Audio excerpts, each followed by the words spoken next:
Here we are again with the JEE Advanced 2023 question. It is question from thermodynamics. An ideal gas is in thermodynamic equilibrium. The number of degrees of freedom of a molecule of the gas is n. The internal energy of 1 mole of the gas is U subscript n, and the speed of sound in the gas is Vn.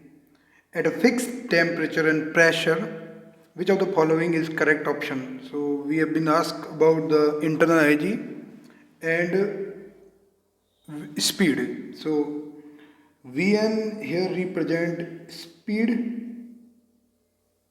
of sound given that degree of freedom is equal to n, and Un represent the internal energy of 1 mole given that degree of freedom is n. तो कभी कभार मैं देखता हूँ कि JEE advance में जो question आता है उसमें खेल सिंबल का हो जाता है. तो नॉर्मली जब हम पढ़ते हैं तो डिग्रीज ऑफ फ्रीडम को एफ से लिखते हैं. यहाँ पे डिग्रीज ऑफ फ्रीडम को एन से लिखा गया है. N number of mole normally होता है. तो यहाँ पे एक कन्फ्यूजन क्रिएट होता है जो स्टूडेंट को काफ़ी प्रॉब्लमेटिक होता है. तो ये बहुत ध्यान रखना है कि यहाँ एन जो है डिग्रीज ऑफ फ्रीडम को डिनोट कर रहा है.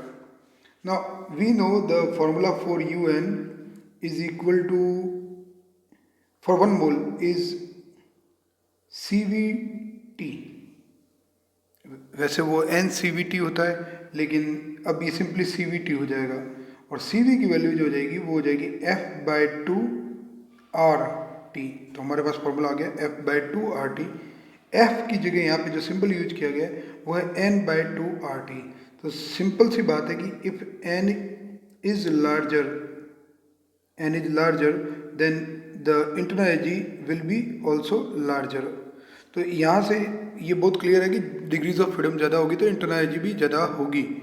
और ये समझना भी आसान है क्योंकि अगर डिग्रीज ऑफ फ्रीडम ज़्यादा है यानी एक मॉलिक्यूल कई तरह की मोशन कर सकता है. तो जब उसका अपन टेम्परेचर हाई करने की कोशिश करेंगे यानी जब उसको हीट देंगे तो हीट को जाने के लिए अलग अलग पॉकेट्स यानी अलग अलग डिग्रीज ऑफ फ्रीडम अवेलेबल है.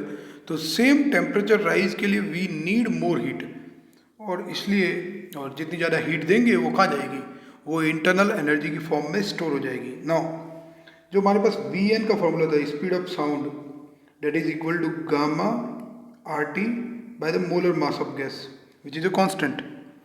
नाउ ये जो फॉर्मूला ये इसमें गामा आता है क्योंकि जो लैप्लेसियन करेक्शन है उसमें जो साउंड का जो मोशन है या साउंड जो जा रही है हमारी एयर के थ्रू उसको एक एडियाबैटिक प्रोसेस माना गया है.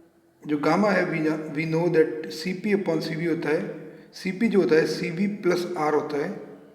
तो अगर इसको हम सॉल्व करें तो सिंपली आ जाएगा 1 + R/CV और 1 + R/CV का वैल्यू इस क्वेश्चन में है N/2 R क्योंकि यहाँ n डिग्रीज ऑफ फ्रीडम है. और अगर इसको सॉल्व करें तो हमारे पास गामा जो आ जाएगा 1 + 2/n आ जाएगा.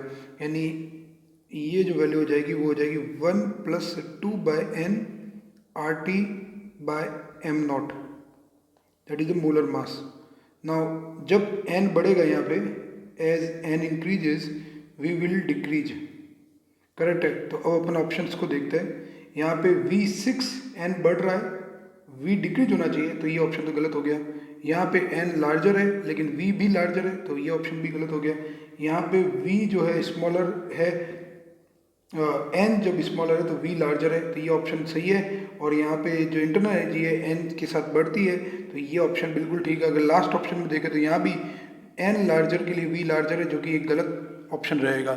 Thank you. Please like, subscribe and share channel. If you have any doubt regarding any concept involved in the question, please write it in the comments. I will answer it.